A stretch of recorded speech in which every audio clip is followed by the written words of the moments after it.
Well, next, Andrew Tate will spend the next month behind bars in Romania after losing the latest appeal against his detention. Tate and his brother Tristan are being held as part of an investigation into rape and human trafficking. Well, speaking outside court, Andrew Tate said he's done nothing wrong. You know I'm innocent. There's not much justice in Romania.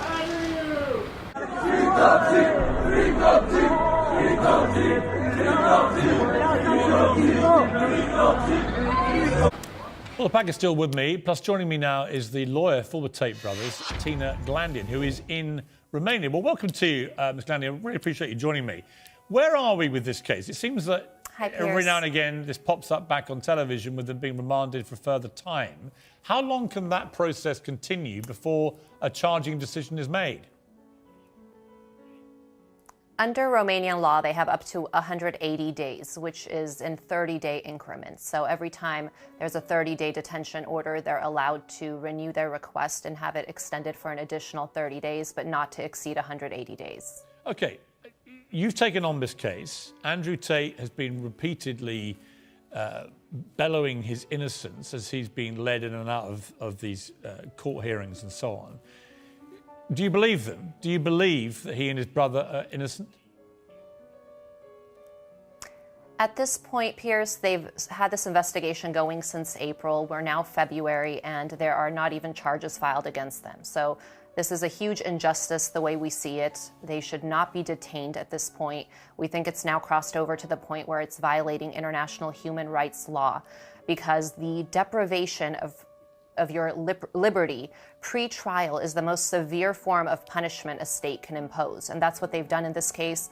And they've had a very lengthy investigation with the government's resources. They've been analyzing and looking at all of their devices since April when they seized everything.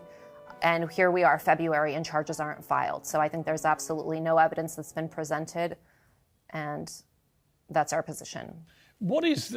How are your clients at the moment? How is Andrew Tate dealing with incarceration? I interviewed him just before Christmas. We had a long, wide-ranging interview. Yes. And once again, I was struck by the phenomenal following that he has online, particularly with young men. You know, he has an enormous following there. You and I know this has been whipped up now by that community into a huge framing of a narrative that this is complete injustice. There are others who think this has been a long time coming, that he's a bad human being and that he's going to face very serious charges, and that will be the last we see of him. But how is he faring right now, given that at the moment he's in this limbo land of no charging but being held in incarceration? The brothers are both very strong, they're resilient, and they're holding up, but obviously the conditions are not good. They're in a Romanian jail cell, and they've been detained for a very lengthy period at this point. They have limited access to their attorneys.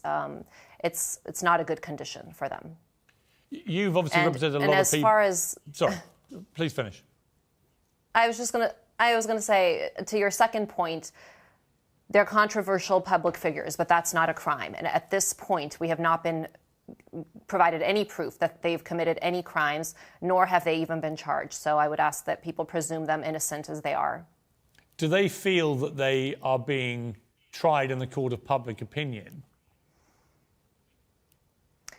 I think the public is divided, as you know. I think they have a big following, but at the end of the day, yes, I think there is a lot of information in the public. I think there's a lot of false allegations in the public.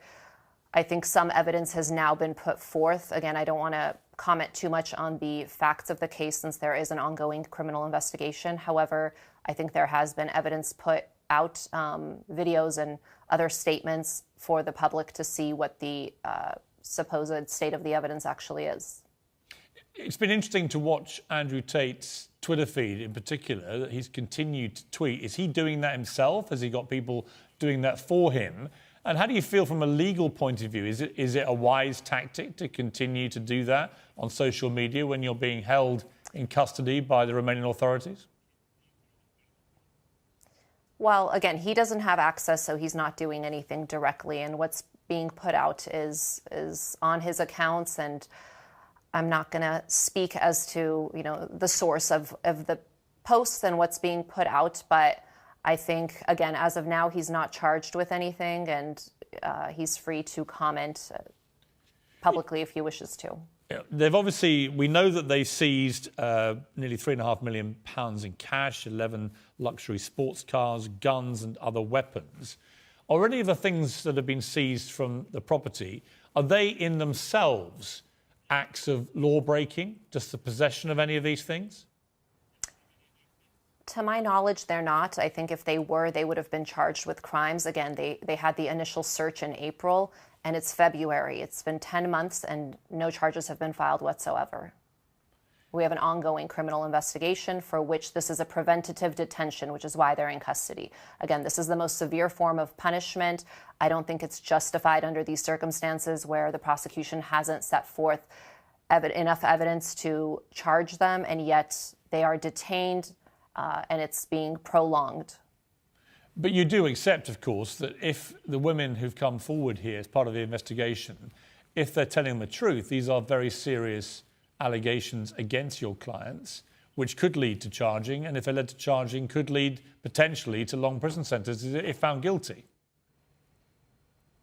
Certainly the crimes at issue are very serious crimes, and I think, Piers, actually it was on your show when you interviewed Tate several months ago. He made very strong statements about his position on rape, and he condemned rape, and he said it was disgusting, I'm pretty sure the word he used, and he said he thought that somebody who does that deserves the death penalty. So there's no question that these are serious charges, and even in his own words, they're very serious charges. There just isn't any evidence that they committed these crimes. But you know, we've also had tapes which have emerged in the last few weeks of him talking about rape to a woman in a pretty unsavory manner. So what is your response to that?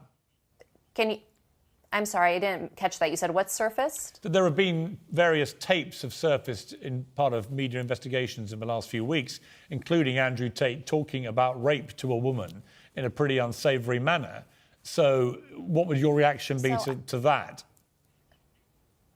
First of all, I think the authenticity of anything that is presented through the media as opposed to turned over to the defense needs to be questioned, because material is edited and it's easily manipulated. Let me show you guys how easy it is to fake somebody's voice. Let me show you how easy it is to fool you. An 8-year-old could do it on his phone, making him the smartest top G on the planet. Are you ready? I wonder how people will react to this, just how easily they can convince you of nonsense. If you don't stand up, next time it could be you. Andrew and Tristan would never delete themselves. I'm one of the most dangerous men on this planet. Sometimes you forget how lucky you are. This is a deep fake. Share and like this video to piss off the Matrix and wake people up. Also, some wouldn't hurt. I need money for a Bugatti. Stay woke. I don't know if they're guilty or not, but being an arsehole is not a crime. What is a crime? Is planting fake evidence to imprison someone you don't agree with. Now that you know how easily this can be fabricated, are you going to look at this emotionally or logically? I love Brittany Renner. You guys see how easy it is to fake somebody's voice? Vice media.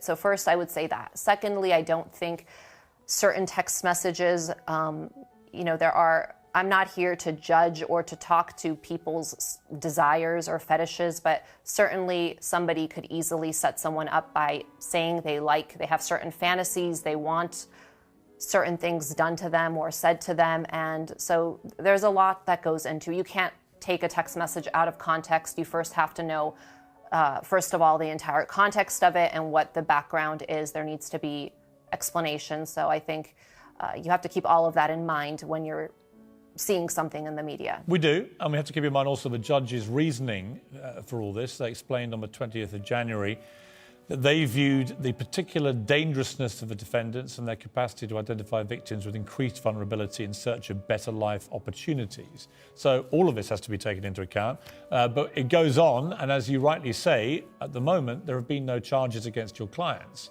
And until or if that point arrives, we're in a world of allegation, not actual charges. Correct. And right now, exactly, there's a presumption of innocence that every accused has, and that attaches from the time you're even charged. And here, we're not even there. They haven't even charged them with crimes. So any sort of comments as to their alleged dangerousness, there's no There's no evidence of that. There isn't even a presumption of that. They need to be presumed innocent, and that hasn't happened in this case. My fellow kings and queens, before I close this video, allow me to say this. They can try to kill the messenger. They can try to throw him in jail. They can try to throw dirt on his name. But they will never kill his message, and they will never kill his ideas, because you cannot ban the truth.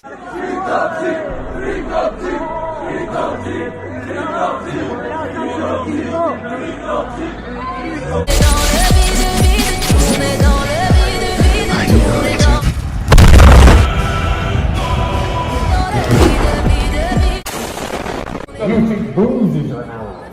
I was born in violence.